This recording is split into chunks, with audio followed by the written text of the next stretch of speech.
హైదరాబాద్లో సిటీస్లో ఎక్కువగా టెక్కీస్ ఇలా జాబ్స్కి వెళ్ళే వాళ్ళు ఈ హెచ్ఐవి కేసెస్ అనేవి ఎక్కువ నమోదవుతున్నాయని చెప్పేసి డాక్టర్స్ చెప్తున్నారు. సో ఇది ఎంతవరకు అసలు వస్తుందంటారు? అంటే ఇప్పుడున్నటువంటి గణాంకాలు కనుక చూస్తే మనం రీసెంట్గా మన డిసెంబర్ తెలంగాణ హైదరాబాద్ హెచ్ఐవి రైజింగ్గా కనిపిస్తూ ఉంది.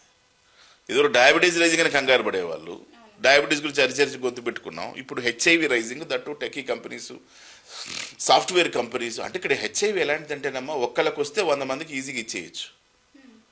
ఒక్కళ్ళకి విచ్చలవిడితనం ఉంటే చాలు. ఇప్పుడు ఒక్కళ్ళకి ఒక కంపెనీలో కనుక హెచ్ఐవి ఉందనుకోండి, వాళ్ళతో పార్టిసిపేట్ చేసిన వాళ్ళందరికీ కూడా ఈజీగా స్ప్రెడ్ అయిపోతుంది. మేజర్గా ఎయిదర్ ఇది జనరల్గా బ్లడ్ ట్రాన్స్ఫ్యూషన్ కానివ్వండి, లేదు సెక్షువల్ పార్టిసిపేషన్ వాళ్ళతో కలవడం కానివ్వండి, సెక్షువల్ పార్టిసిపేషన్ వాళ్ళతో చేయటం కానివ్వండి, అంటే వాళ్ళతోటి సంయోగం చేయటం ద్వారా కానివ్వండి, కరెక్ట్ వర్డ్ సంయోగం చేయటం ద్వారా కానివ్వండి హెచ్ఐవి వచ్చే అవకాశం ఉంటుంది. తర్వాత వాళ్ళ బ్లడ్ ట్రాన్స్ఫ్యూజన్ కానివ్వండి, అంటే రక్తం ఎప్పుడైనా సరే రక్తం మారాలి, వాళ్ళ దగ్గర నుంచి మన దగ్గరికి రక్తం రావడం కానివ్వండి, లేదు వాళ్ళు కట్ చేసుకున్నటువంటి ప్రదేశం నుంచి మనకి బ్లడ్ రావడం కానివ్వండి, వాళ్ళ దగ్గర నుంచి మనకి బ్లడ్ అందడం కానివ్వండి, ఏదో రకంగా బ్లడ్ అనేది మన శరీరంలోకి మన దగ్గర హోల్స్ ఉన్న దగ్గరికి రావడం, శరీరంలోకి వెళ్ళటం, అట్లాగే వాళ్ళ ఫ్లూయిడ్స్ కూడా హెచ్ఐవిని తీసుకొచ్చేటువంటి అవకాశం ఉంది. కాబట్టి విచ్చలవిడితనం తగ్గాల్సిన అవసరం ఉంది.